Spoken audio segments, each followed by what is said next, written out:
नमस्ते बच्चों, मैं Dimple Bhatt Shrimati JMJ high school Shertha, जिला गांधीनगर 10वीं कक्षा के इस क्लास में आपका स्वागत करती हूँ। बच्चों, आज हम पढ़ते हैं एक एकांकी रचना। लेखक है रघुवीर चौधरी, जो हमारे ही गांधीनगर जिले के हैं और ज्ञानपीठ पुरस्कार विजेता है। एकांकी पढ़ने से पहले एकांकी क्या है हम जाने। एक अंक वाले नाटक को एकांकी कहते हैं। अंग्रेजी के वन एक्ट प्ले शब्द के लिए हिंदी में एकांकी नाटक और एकांकी दोनों ही शब्दों का समान रूप से व्यवहार होता है। पश्चिम में एकांकी 20वीं शताब्दी में विशेषतः प्रथम महायुद्ध के बाद अत्यंत प्रचलित और लोकप्रिय हुआ। आधुनिक एकांकी वैज्ञानिक युग की देन है। विज्ञान के फलस्वरूप मानव के समय और शक्ति की बचत हुई है। जीवन की व्यस्तता के कारण आधुनिक मानव के पास इतना समय नहीं है कि वह बड़े बड़े नाटक, उपन्यास, महाकाव्य आदि का संपूर्णतः रसास्वादन कर सके और इसीलिए गीत, कहानी, एकांकी आदि साहित्य के लघु रूपों को अपनाया जाता है। लेकिन इनका मतलब यह नहीं कि हम बड़े बड़े काव्यों और रचनाओं को नहीं पढ़ते। जिसे पढ़ने का शौक होता है वह तो पढ़ते ही है, लेकिन समय की बचत के लिए एकांकी पढ़ना आवश्यक है।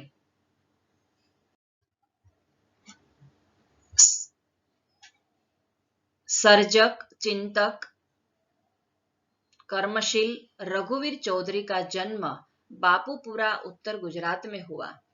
स्कूली शिक्षा माणसा तथा उच्च शिक्षा अहमदाबाद से सेंट जेवियर्स कॉलेज से हिंदी का अध्यापन भाषा साहित्य भवन, गुजरात यूनिवर्सिटी के हिंदी विभागाध्यक्ष प्रोफेसर पद से निवृत्त हुए और नई तालीम की संस्थाओं के सूत्रधार बने। देखो, उनके नाम के आगे 3 विशेषण लगे हैं, सर्जक, चिंतक और कर्मशील। कि ये सर्जक यानी सर्जन करने वाले हैं, चिंतक यानी चिंतन करने वाले हैं, कर्मशील यानी बहुत बड़े कर्मवीर है। ऐसे रघुवीर चौधरी का जन्म उत्तर गुजरात में हुआ था।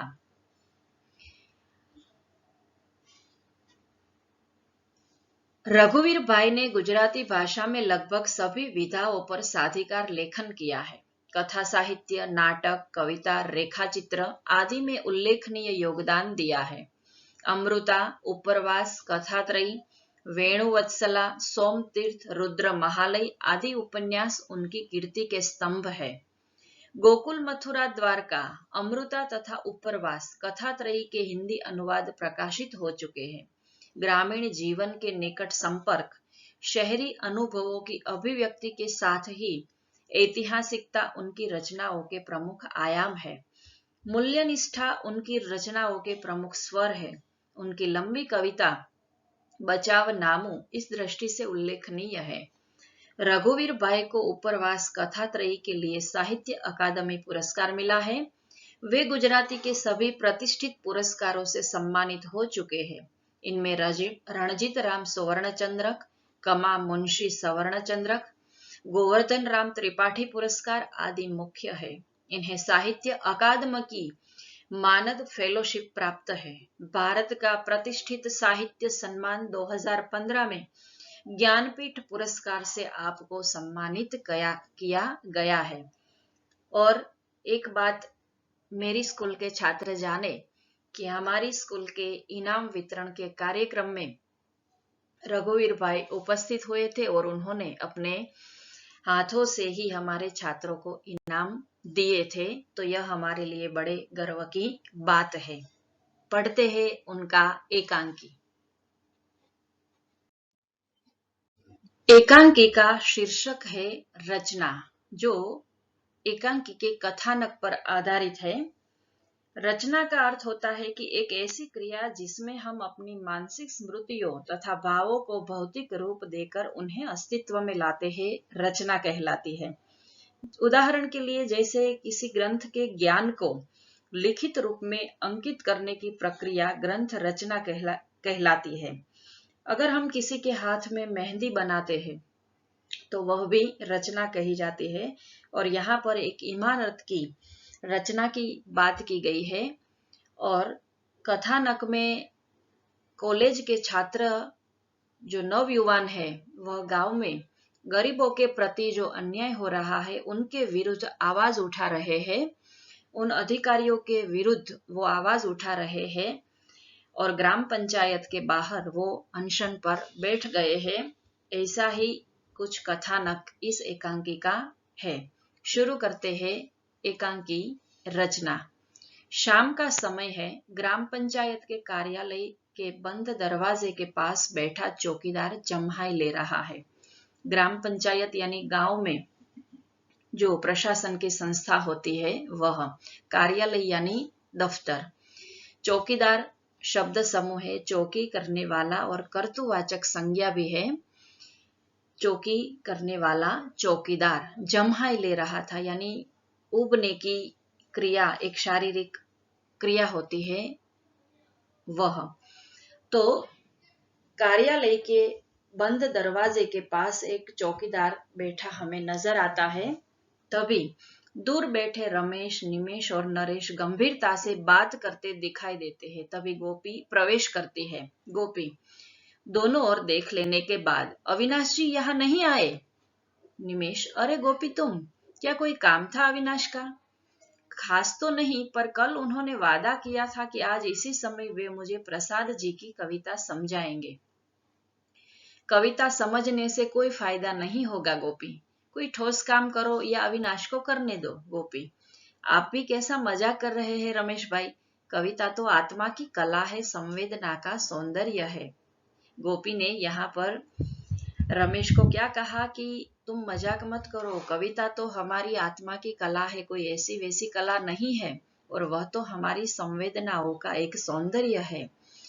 और मुझे अविनाश जी को प्रसाद जी की एक कविता सुनानी थी। प्रसाद जी की सुप्रसिद्ध कविता है हिमाद्री तृंग श्रृंग, उसे सुनते हैं। हिमाद्री तृंग श्रृंग से प्रबुद्ध शुद्ध भारती, स्वयं प्रभा समुज्वला स्वतंत्रता पुकारती। अमर्त्य वीर पुत्र हो, दृढ़ प्रतिज्ञ सोच लो, प्रशस्त पुण्य पंथ है, बढ़े चलो बढ़े चलो। असंख्य कीर्ति रश्मिया विकीर्ण दिव्य दाहसी, सपूत मातृभूमि के रुको न शूर साहसी। अराती सैन्य सिंधु में सुवाड़ वाग्नि से जलो, प्रवीर हो जयी बनो, बढ़े चलो बढ़े चलो। तो प्रसाद जी की यह कविता गोपी अविनाश को सुनाना चाहती है, लेकिन अविनाश जी अभी तक आए नहीं है। निमेश, पर आत्मा या संवेदना हो तभी ना, कि हमारे अंदर अगर आत्मा हो, संवेदना हो, तो हम उसकी संवेदना को समझ सकेंगे ना। गोपी, क्या निमेश भाई की आत्मा नहीं है? क्या तुम्हारे अंदर कोई आत्मा नहीं है? निमेश, कभी थी, आज नहीं है। हम सब आज निर्णय कर चुके हैं कि ये जो हमारे हाथ है वे ही पर्याप्त है। गोपी, हाथ तो सभी के होते हैं। नरेश, पर हम आज इन हाथों का कमाल दिखाएंगे। गोपी, मैं समझी नहीं नरेश भाई। नरेश, हम इन हाथों का आज सदुपयोग करेंगे। यहाँ पर निमेश के स्वर में गुस्सा प्रकट होता है कि हमारे अंदर आत्मा थी लेकिन अब नहीं है, क्योंकि आज हम निर्णय कर चुके हैं कि यह ग्राम पंचायत के जो कार्यालय के अधिकारी है उनको हम अपने हाथों का आज कमाल दिखाएंगे और हम इन हाथों का सदुपयोग करेंगे। सदुपयोग यानी अच्छा उपयोग। पर्याप्त का विरोधी है अपर्याप्त। मजाक का कर्तुवाचक शब्द है मजाकी। कविता का समानार्थी शब्द है काव्य। संवेदना का समानार्थी शब्द है भावनाएं। सौंदर्य का सुंदरता। कहानी को आगे बढ़ाते हैं। गोपी, यह तो आपने और भी मुश्किल बात कही। रमेश, तुम अभी बच्ची हो, जाओ कविता पढ़ो। गोपी, सो तो आपकी सलाह के बिना भी पढ़ूंगी, लेकिन सचमुच आप अपने हाथों का सदुपयोग करने जा रहे हैं तो अच्छा ही है कि मैं भी आपके साथ क्यों न चलूं। रमेश, तुम्हारे हाथ अभी कोमल है बहन, जाओ, अविनाश से मैं कहूंगा कि तुम आई थी। जाओ, मगर हाँ, उसका इंतजार मत करना। आज हम यहाँ से हटने वाले नहीं है, न तो पंचायत के किसी सदस्य को हटने देंगे जब तक वे हमारे सभी सवालों का जवाब न दे दे। यहाँ पर रमेश की आवाज में देखो गुस्सा प्रकट होता है पंचायत के अधिकारियों के खिलाफ कि अगर ये सदस्य आज हमें यहाँ से हटा देंगे तो भी हम हटने वाले नहीं है। आज हम उनके पास से सवालों के जवाब को ढूंढ कर ही रहेंगे और इन हाथों का सदुपयोग हम करेंगे। गोपी, जवाब क्यों नहीं देंगे? जो लंबा भाषण कर सकता है उसके लिए जवाब देना बड़ा आसान होता है। आसान यानी सरल। आसान होता तो वे यहाँ आकर हमसे बात न करते। खड़ा होकर चौकीदार की ओर जाता है।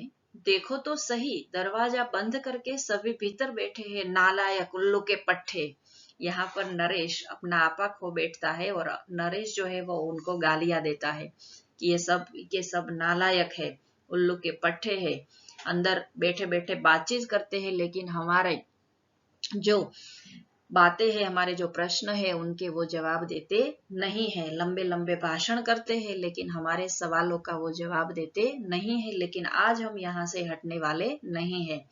देखो यहाँ पर चौकीदार बैठा हुआ है और ये सभी लड़के बाहर बातचीत करते हुए, संवाद करते हुए हमें नजर आते हैं।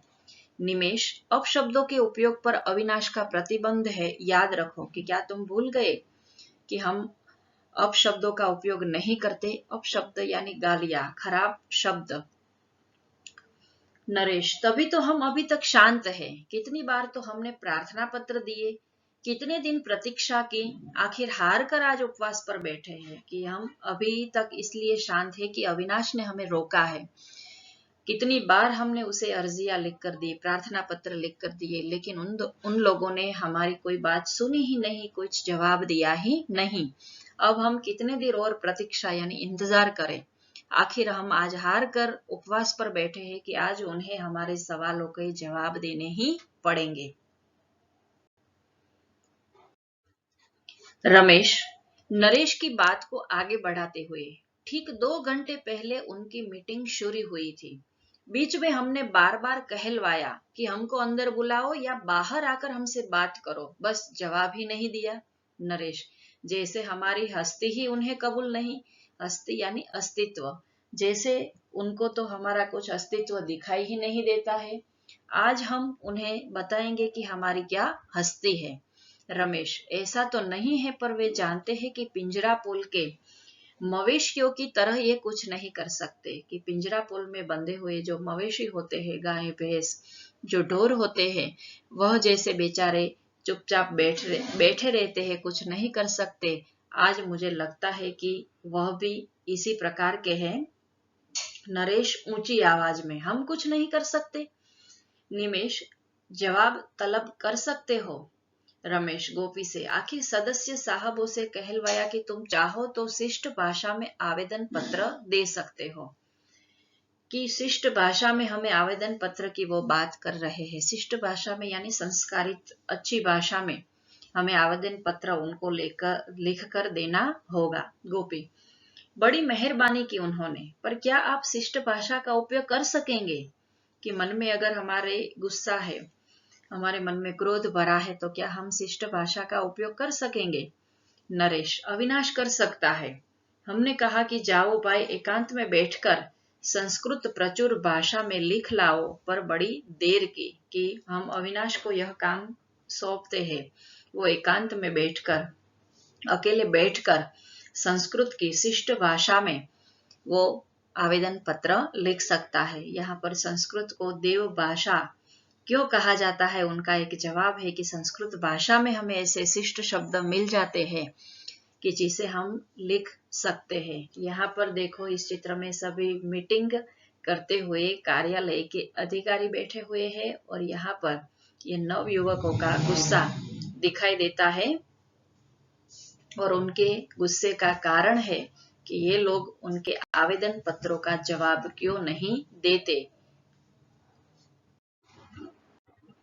रमेश शिष्ट शब्द खोज रहा होगा। शिष्ट यानी संस्कारित, जो मान मर्यादे वाले शब्द होते हैं, वह शिष्ट शब्द। गोपी, आप उनकी मदद करते तो अच्छा होता। नरेश, बस हमने मैटर दे दिया है कि हमने सब लिख कर मैटर दे दिया है, अब वो उनको शिष्ट भाषा में लिख देगा। गोपी, मैं जान सकती हूँ? क्यों नहीं, सारा गांव जानता है। इन सदस्य महोदयों ने बेशर्म होकर भ्रष्टाचार के कई मामलों में जो सहयोग किया है, कि सारा गांव हमारा जानता है कि इन महोदयों ने, इन श्रीमानों ने बेशर्म यानी जिसे शर्म नहीं है वह होकर भ्रष्टाचार के कई मामलों में सहयोग दिया है। जानते हैं भ्रष्टाचार के बारे में? भ्रष्टाचार से देश की अर्थव्यवस्था और प्रत्येक व्यक्ति पर विपरीत प्रभाव पड़ता है। भारत में राजनीतिक एवं नौकरशाही का भ्रष्टाचार बहुत ही व्यापक है। इसके अलावा न्यायपालिका, मीडिया, सेना, पुलिस आदि में भी भ्रष्टाचार व्याप्त है। भारत में भ्रष्टाचार चर्चा और आंदोलनों का एक प्रमुख विषय रहा है। आजादी के एक दशक बाद से ही भारत भ्रष्टाचार के दलदल में जाता हुआ हमें नजर आने लगा था, और उस समय संसद में इस बात पर बहस भी होती थी। 21 दिसंबर 1963 को भारत में भ्रष्टाचार के खात्मे पर संसद में हुई बहस में डॉक्टर राम मनोहर लोहिया ने जो भाषण दिया था वह आज भी प्रासंगिक है। उस वक्त डॉक्टर लोहिया ने कहा था कि सिंहासन और व्यापार के बीच संबंध भारत में जितना दूषित, भ्रष्ट और बेईमान हो गया है, उतना दुनिया के इतिहास में कहीं नहीं हुआ है। तो यह है हमारे देश की भ्रष्टाचार की चर्चा। 9 दिसंबर को हम इंटरनेशनल एंटी करप्शन डे मनाते हैं। ये चित्र है, हम देख सकते हैं उसमें, और ये है भ्रष्टाचार का रूप, कि हम किस प्रकार भ्रष्टाचार को बढ़ावा देते हैं। गोपी, चलिए एक क्षेत्र में तो सरकार की भावना फली। रमेश, गोपी, इस प्रकार इस बात पर तुम भीतर जाकर इन लोगों को बधाई दो, मजा आएगा। बधाई यानी उनकी तारीफ करो, अभिनंदन दो उसे। निमेश, वे हमारा मजाक समझ पाए तभी ना। नरेश, वे समझेंगे कि गोपी जैसी होनहार लड़की ने हमें बधाई दी है, तारीफ की है। होनहार यानी प्रतिभाशाली लड़की। गोपी, क्या सबके सब बुद्धू है, मूर्ख है? निमेश, मैं तो कहता हूं कि ये बड़े चालाक, पर जरूरत पड़ने पर बुद्धू भी बन सकते हैं। अविनाश अभी क्यों नहीं आया? जरा देखो तो सही गोपी, वह शायद दद्दा के घर बैठा हो। गोपी, आप लोगों को हर्ज न हो तो उनके साथ यहाँ आओ। हर्ज यानी आपको बाधा न हो, आपको कोई एतराज न हो तो। रमेश, हर्ज तो शायद तुम्हारे बड़े भाई साहब को होगा। गोपी, यह आपकी गलत फहमी है, मैं आऊंगी, जाती है। नरेश बंद दरवाजे के पास जाकर दरार से देखने की कोशिश करता है। चौकीदार हाथ पकड़कर उसे हटा देता है। कि नरेश तभी बंद दरवाजे के, देखो इस प्रकार बंद दरवाजे के पास जाता है और एक छोटी सी दरार जो होती है उनमें से वो देखता है कि अंदर ये लोग क्या करते हैं, लेकिन तभी चौकीदार उसे देख लेता है और तभी हाथ पकड़कर उसे पीछे हटा देता है। रमेश, क्या कुछ पता चला? नरेश, कैसे चले, मुंह में मुंह डाले खुसुर पुसुर कर रहे हैं सभी।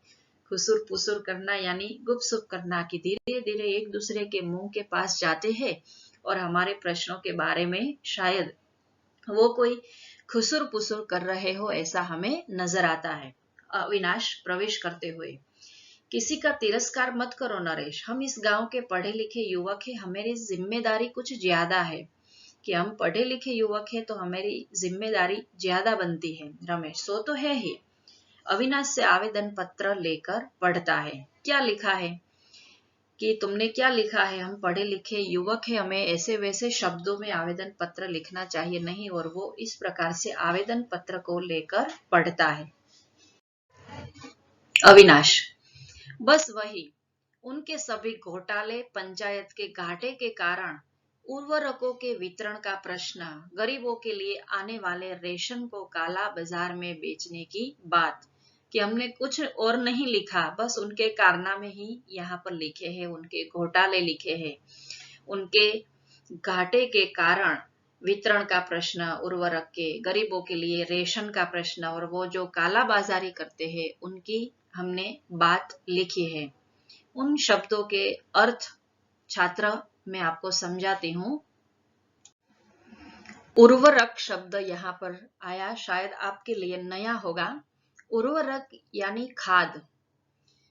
उर्वरक कृषि में उपज बढ़ाने के लिए प्रयुक्त एक रसायन है जो पेड़ पौधों की वृद्धि में सहायकता के लिए इस्तेमाल किए जाते हैं। पानी में शीघ्र घुलने वाले ये रसायन मिट्टी में या पत्तियों पर छिड़काव करके प्रयुक्त किए जाते हैं।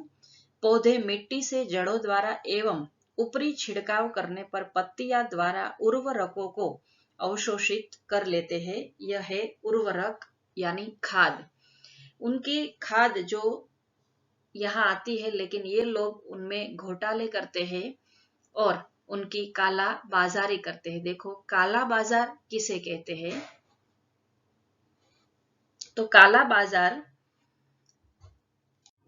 वह बाजार होता है जिसमें वस्तुओं को अवैध रूप से मनमाने दाम पर बेचा जाता है, यानी चोर बाजार भी जिसे कहा जाता है, कि अपने मनमाने दाम वो लगाते हैं और जो चीजें सरकार गरीबों में बांटने के लिए यहाँ पर भेजती है उनका ये लोग क्या करते हैं? काला बाजार करते हैं।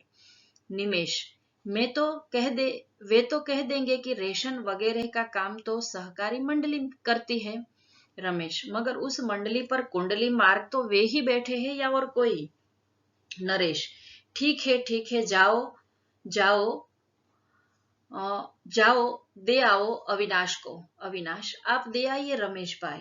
निमेश, हाँ आप बड़े हैं हम सबसे। रमेश, इससे क्या, हमको जगाया तो अविनाश ने ही है। कि हम सबको जागरूक किसने किया है? अविनाश ने। और अविनाश कहता है कि हम युवान है और पढ़े लिखे हैं, इसलिए हमारी जिम्मेदारी ज्यादा बढ़ती है। क्यों ज्यादा बढ़ती है?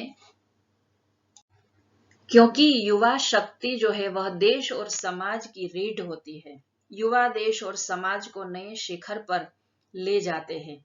युवा देश का वर्तमान है तो भूतकाल और भविष्य के सेतु भी है। युवा देश और समाज के जीवन मूल्यों के प्रतीक है। अगर कोई बदलाव लाना है, परिवर्तन लाना है, तो समाज के नवयुवकों को ही आगे आना चाहिए। अविनाश, छोड़िए इन फालतू बातों को, आप दे आइए और कहिए कि हमें आज ही जवाब चाहिए। नरेश, अभी? रमेश, अच्छा, चौकीदार के पास जाकर दरवाजा खोल दो। मैं कहता हूं कि दरवाजा खोल दो। क्या हुक्म नहीं है? हुक्म की ऐसी तैसी। मैं कहता हूं कि खोल दो वरना तोड़कर भीतर आऊंगा। रमेश ने अब चौकीदार को डांटा कि दरवाजा खोल दो, अगर तुमने दरवाजा नहीं खोला तो मैं दरवाजा तोड़कर भीतर यानी अंदर आ जाऊंगा। अविनाश, अरे रमेश भाई, आप इस पर क्यों बिगड़ते हैं? ऐसा कीजिए, पत्र इसे दीजिए, भीतर जाकर दे आएगा। रमेश, ठीक है, लो जाओ और दे आओ। चौकीदार पत्र लेकर भीतर जाता है, अंदर से दरवाजा बंद कर देता है। रमेश कुछ देर वहां खड़ा रहकर लौट आता है। बड़ी प्यास लगी है। नरेश, मुझे तो भूख भी ऐसी लगी है कि। निमेश, मैं तो जीवन में पहली बार उपवास कर रहा हूँ। देखो यहाँ पर उनकी मनोदशा का वर्णन है कि बेचारे पहली बार अनशन पर बैठे हैं, पहली बार उपवास करते हैं, उसे पानी की भी बड़ी प्यास लगी है, लेकिन वो क्या मानते हैं कि हमारी जिम्मेदारी बनती है कि हम गरीबों को उनका अधिकार दिलाए। और ये देखो चौकीदार भीतर एक पत्र लेकर जा रहा है। अविनाश, किसने कहा था कि वाक्य अधूरा छोड़ देता है? रमेश, मैंने। उपवास का कुछ अच्छा असर पड़ता है, पुलिस पकड़कर ले नहीं जाती। निमेश, पुलिस तो यहाँ है ही कहाँ? रमेश, यहाँ न हो तो पड़ोस के गांव में तो है। तो क्या? कुछ नहीं, वो आएगी तो हम उसे बता देंगे कि तुमने कानून का भंग करने वाले को पकड़ना है तो पकड़ो। दरवाजे की ओर निर्देश करके उन लोगों को कि अगर पुलिस आ भी गई तो हम उन्हें क्या कहेंगे कि हमें मत पकड़ो, ये जो कानून का भंग करने वाले लोग बैठे हैं अंदर, उन लोगों को पकड़ो। नरेश, और वे आपकी बात मान लेंगे? अविनाश, आज नहीं तो कल, कि अगर आज उन्होंने हमारी बात नहीं मानी तो कल तो उन्हें माननी ही होगी। रमेश, तुम बड़े आशावादी हो अविनाश, कि तुम हर एक बात में अपनी आशाओं को बनाकर रखते हो, तुम पॉजिटिव हो कि हर बात में तुम्हें ऐसा लगता है कि आने वाला कल जो है वह हमारे लिए सुनहरा होगा। अविनाश, हाँ हूं, तभी तो इस काम में वाक्य अधूरा छोड़ देता है कि लो चौकीदार आ गया। सभी उत्सुकता से चौकीदार के पास जाते हैं। वह बिना बोले ही ताला लगाने लगता है। नरेश उसे रोककर भीतर झांक लेता है। झांकना यानी देखना। रमेश भी। चौकीदार निमेश को रोककर ताला लगाकर शांति से चला जाता है। नरेश, लो भाग गए सभी उस दरवाजे से। अविनाश धैर्य तथा दृढ़ता से कहता है कि भाग कर जाएंगे कहाँ, उन्हें हमारे प्रश्नों का जवाब देना ही पड़ेगा, आज नहीं तो कल। रमेश, कल की बात छोड़ो, अब तो हमारा आवेदन पत्र फाइल हो गया, कि हमने जो आवेदन पत्र दिया वो फाइल करके वो पीछे के दरवाजे से शायद चले गए हैं। निमेश, वे लोग अब खा पीकर चैन से सोएंगे और हम यहाँ, कि वो लोग तो अब खा पीकर चैन से आराम से सो जाएंगे और हम यहाँ पर उपवास पर भूखे प्यासे बैठे हैं। नरेश, हम उन्हें चैन से सोने नहीं देंगे, उनकी नींद हराम कर देंगे। नींद हराम करना मुहावरा है, यानी जीना परेशान कर देना। चैन यानी आराम, उनका विरोधी है बेचैन, जिसे चैन नहीं है वह। अविनाश चिंता से, क्या करोगे? रमेश, दरवाजा तोड़कर अपना वह पत्र खोज निकालेंगे, फिर जाएंगे उनके घर, कि हम ताला तोड़ देंगे और वह पत्र निकालकर उनके घर भी जाएंगे। नरेश, वहां तो उनके पालतू कुत्ते हमें रोकेंगे। मेरा ख्याल है कि हाथ में पत्थर लेने का अभिनय करता है। रमेश, ठीक है। पथराव की बात सुनकर सभी दौड़ आएंगे, पत्थर उठाते हैं कि अब ये लोग इतने क्रोधित हो गए हैं कि हम अब पत्थर उठाएंगे और इन पर पथराव करेंगे। निमेश, चलिए अविनाश भाई, उठाइए पत्थर। अविनाश, मजाक छोड़ो। रमेश, इसे तुम अभी मजाक समझ रहे हो? वाह रे पंडित, चलो उठाओ पत्थर, एक साथ वार करें। अविनाश, नहीं, यह असंभव है। हम इस मकान को तनिक भी नुकसान नहीं पहुंचा सकते। जो हमारा ही है उसे, कि जो हमारी ही संपत्ति है उस मकान को हम नुकसान पहुंचाएंगे? नहीं, यह असंभव है। असंभव यानी जो संभव नहीं है वह असंभव का विरोधी। रमेश, अब भी इसी भ्रम में हो कि यह हमारा है? चलो नरेश, निमेश, देर क्यों कर रहे हो? अविनाश जी के पात्र द्वारा यहाँ पर लेखक ने हमें यह बताया है कि अविनाश इस मकान को नुकसान करने के लिए मना करते हैं। वो कहते हैं कि इस मकान को हम नहीं तोड़ेंगे क्योंकि ये हमारी सार्वजनिक संपत्ति है और सभी देशवासियों का यह फर्ज बनता है कि हम हमारी सार्वजनिक संपत्ति को बचाकर रखें, उसे तनिक भी नुकसान नहीं पहुंचाए। तो अविनाश कहते हैं कि हम तो पढ़े लिखे जिम्मेदार युवक हैं, हम अगर हमारे देश की संपत्ति को तोड़ेंगे, नुकसान पहुंचाएंगे, तो और लोग भी जो पढ़े लिखे नहीं है वह भी ऐसा ही करेंगे। तो हमें कोई ऐसा काम नहीं करना चाहिए कि जिससे दूसरे लोगों पर उनका बुरा असर पड़े। हमारा फर्ज बनता है कि हम सार्वजनिक संपत्ति को नुकसान न पहुंचाए। रुक जाओ, अविनाश कहता है। मैं कहता हूं रुक जाओ, तुम नहीं जानते हो कि तुम क्या कर रहे हो, रुक जाओ वरना।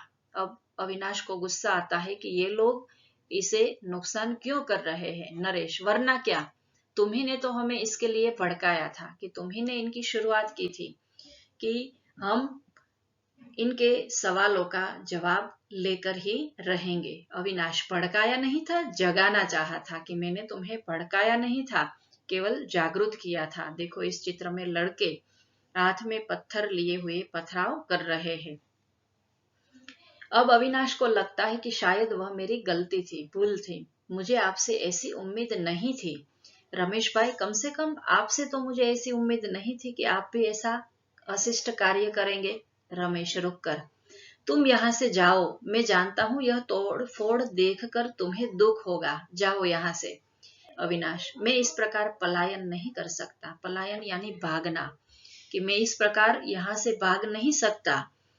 निमेश, तो हमें साथ दो, या तो तुम हमारा साथ दो या तो यहाँ से निकल जाओ, क्योंकि इसका जो तोड़फोड़ करना है वह तुम देख नहीं सकोगे, इसलिए तुम्हारे पास दो रास्ते हैं, या तो यहाँ से चले जाओ या तो हमारा साथ दो। नरेश, हाँ, हमसे तो ज्यादा ताकतवर हो, आओ हाथ बटाओ।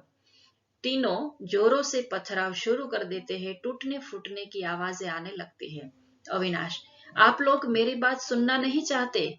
जैसी आपकी मर्जी, कि अगर आप लोग मेरी बात नहीं सुनना चाहते तो आपकी जैसी मर्जी। कार्यालय के दरवाजे के पास जाकर खड़ा रहता है और भले ही मुझको चोट लगे ऐसा वो सोचकर उसके बचाव में वहां पर देखो, ये पत्थर से तोड़ रहे हैं और उनकी आवाज आ रही है, पथराव की, टूटने फूटने की आवाज आने लगती है।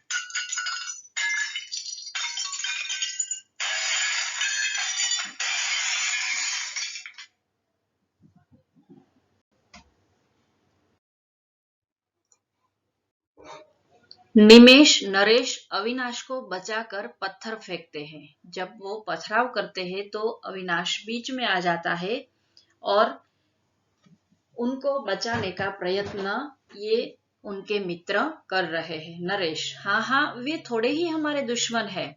पथराव चल रहा है, वही गोपी दौड़ती हुई नजर आती है। अविनाश को सामने से खड़ा देखकर चीख पड़ती है, वो डर जाती है। गोपी, ओह क्या, आप लोग अविनाश जी पर वार कर रहे हैं? कि अरे ये मैं क्या देख रही हूँ, आप लोग अविनाश जी पर पथराव कर रहे हैं। रमेश, नहीं, मकान पर, कि हम तो इस मकान पर पत्थर फेंक रहे हैं। नरेश, इन्हें समझाओ कि बीच से हट जाए। गोपी, वे नहीं हटेंगे। निमेश, तो हमारे पत्थर भी, यानी हमारे पत्थर भी नहीं हटेंगे, तुम उसे समझाओ कि यहाँ से वो दूर चले जाए। गोपी, इन्हें चोट पहुंची तो? रमेश, हम कब कहते हैं कि ये चोट खाए, हम तो इन्हें बचाते रहेंगे, पर हो सकता है कि कोई पत्थर छिटक कर, कि हम क्या उसे कहते हैं कि वो खुद चोट खाए, हम तो उसे बचाने का प्रयत्न करते हैं लेकिन वो ही बीच में आ जाते हैं। हाँ, हो सकता है, गोपी ने कहा। अच्छा हो कि इसका लाभ मुझे भी मिले। आप तो सुशिक्षित है, बुद्धिमान है, रुक जाइए, कि आप पढ़े लिखे हैं, बुद्धिमान है, आप रुक जाइए। इस प्रकार आप सार्वजनिक संपत्ति को नुकसान नहीं पहुंचा सकते। आपका गुस्सा जायज है, लेकिन इस प्रकार के कार्य आप मत कीजिए।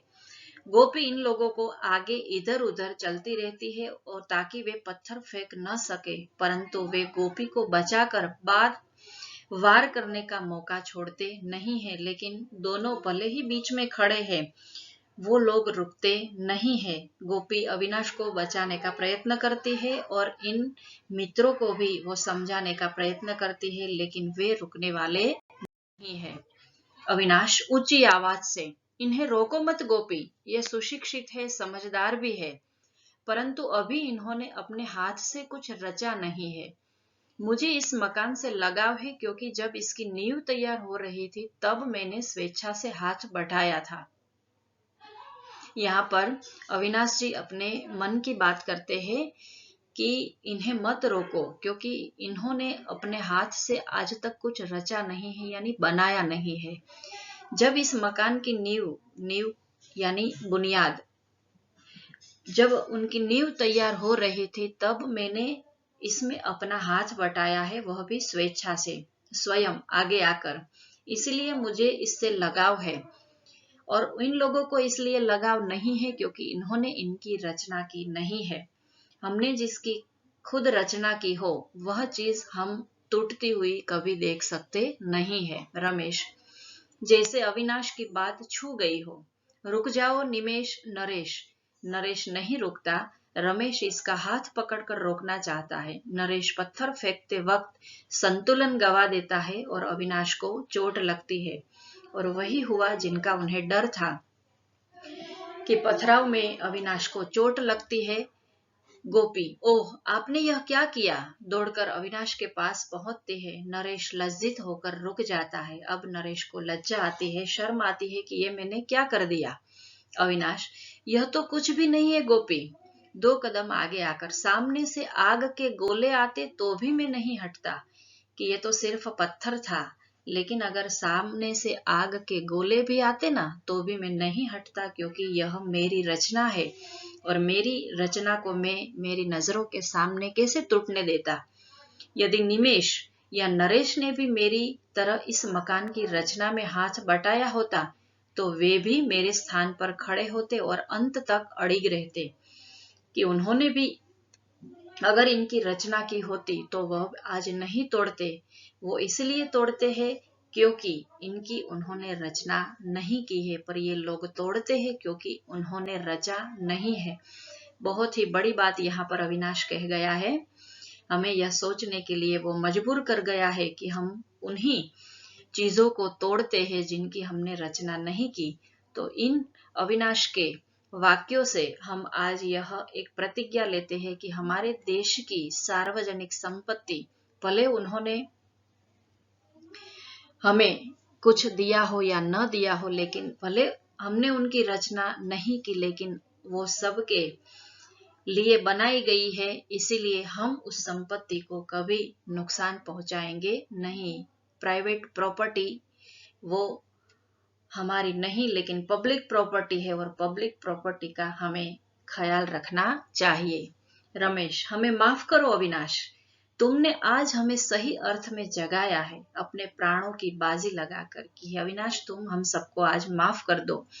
आज हम सब तुमसे अभिभूत हो गए, तुमसे आज हम क्षमा मांग रहे हैं कि तुमने सही अर्थ में आज हमें जागरूक किया है, और वह भी अपने प्राणों की बाजी लगाकर। प्राणों की बाजी लगाना मुहावरा है, यानी अपने प्राण को मुश्किल में डालना। हम संकल्प करते हैं कि तुम्हारी या किसी की रचना को तोड़ेंगे नहीं, प्रतीक्षा करेंगे और सहेंगे। कि आज से हम यह एक संकल्प लेते हैं, प्रतिज्ञा करते हैं कि तुम्हारी हो चाहे किसी और की हो, किसी भी की हो, रचना को हम नहीं तोड़ेंगे। हम इंतजार करेंगे और हम जो है वह सहेंगे, सहन शक्ति हमारे अंदर हम लाएंगे। गोपी, इससे तो मैं भी आपका साथ दूंगी, इसमें तो मैं आपका साथ अवश्य दूंगी। निमेश, फिर प्रसाद जी की कविता का क्या होगा? देखिए, ये है प्रसाद जी और ये है उनकी कविता। हमारे पाठ्य पुस्तक में छात्रों को दिया गया है नीचे स्वाध्याय में कि जयशंकर प्रसाद की कविता है हिमाद्री तुरंग श्रृंग, वो अवश्य सुने। गोपी, हो सकता है किसी नए प्रसाद की रचना इस विद्रोह और प्रतीक्षा के बीच जन्म ले, आगे आकर बैठती है, सभी उसका अनुसरण करते हैं। अनुसरण यानी पीछे पीछे चलते हैं और एक आशा गोपी प्रकट करती है कि किसी नए प्रसाद की रचना की कोई ऐसा कवि आए और वह ऐसी विद्रोह की कविता रचे और हमारे अंदर वो एक प्रतीक्षा, इंतजार को जन्म दे, ऐसा वो कहती है। अंत में हम प्रसाद जी की वही कविता को सुनकर इस एकांकी को पूर्ण करते हैं। एकांकी में हमने जो भी बातें सीखी उनको हम आजीवन याद रखेंगे। इसी कामना के साथ हम प्रसाद जी की यह कविता को सुनते हैं। हिमाद्रि तुंग श्रृंग से प्रबुद्ध शुद्ध भारती, स्वयं प्रभा समुज्वला स्वतंत्रता पुकारती। अमर्त्य वीर पुत्र हो दृढ़ प्रतिज्ञ सोच लो, प्रशस्त पुण्य पंथ है बढ़े चलो बढ़े चलो। असंख्य कीर्ति रश्मिया विकीर्ण दिव्य दाहसी, सपूत मातृभूमि के रुको न शूर साहसी। अराति सैन्य सिंधु में सुवाड़ वाग्नि से जलो, प्रवीर हो जयी बनो बढ़े चलो बढ़े चलो। मुझे बच्चन जी की भी एक कविता याद आती है कि जब कोई पक्षी अपने नीड़ का निर्माण करता है तो वह अपने नीड़ के निर्माण में एक होकर वह निर्माण करता है, और वह नीड़ जो है कभी कभी टूट जाता है, तहस नहस हो जाता है। तब उनकी मनोभावना कैसी होती है, बच्चन जी ने अपनी कविता नीड़ का निर्माण में बताया है कि एक बार उनका नीड़ टूट जाता है, घोंसला टूट जाता है, तो वह फिर से उसे निर्माण करता है। देखिए कविता की कुछ पंक्तियां। किंतु प्राची से उषा की मोहिनी मुस्कान, फिर नीड़ का निर्माण, फिर नेह का आह्वान, फिर वह चले जोके की कापे भीय कायावान भुजर, जड़ समेत उखड़ पुखड़ कर गिर पड़े टूटे विटपवर। हाय तिनको से विनिर्मित घोंसले पर क्या न बीती, डगमगाए जबकि कंकड़ ईंट पत्थर के महल घर। नीड़ का निर्माण फिर नेह का आह्वान फिर। तो हम इस एकांकी को यहाँ पर पूर्ण करते हैं। धन्यवाद।